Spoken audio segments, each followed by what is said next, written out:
we can all see very well during the day because of the light. We see very little in the night due to darkness. And I'm sure, like me, myself, most of you, any time in your life, must have been afraid of darkness because it limits our vision. But what if we get an infrared camera with us, which can let us see, like this minion over here, and let you see through the darkness?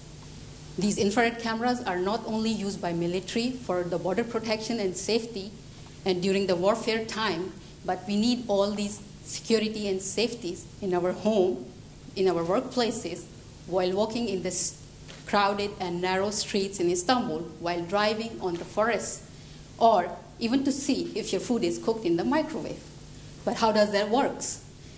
So everything around us, even in this room, is emitting the thermal radiation, which mostly comprises of the infrared energy. But our eye cannot see that light. But the infrared camera can see that. And the detector inside the infrared camera basically collects this infrared energy, convert into the electrical signal, and process with the electronics to reproduce the image of the scene.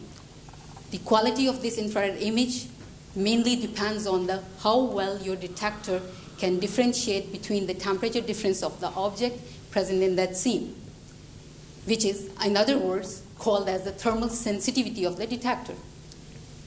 To improve the thermal sensitivity of the detector, we need to come up with the innovative materials to enhance the thermal sensitivity. In our research, we are mainly focused on developing infrared detector based on silicon. Why silicon? Because it's the backbone of today's microelectronics industry. It's cheap and it's easy to process. But in order to enhance, particularly we are analyzing how to enhance the thermal sensitivity of silicon by adding germanium into it. You add more germanium, you get more sensitive material, but nothing comes for free in life. So adding germanium into silicon causes some problems in the material itself. It may bring the defects which can lead to the poor image quality.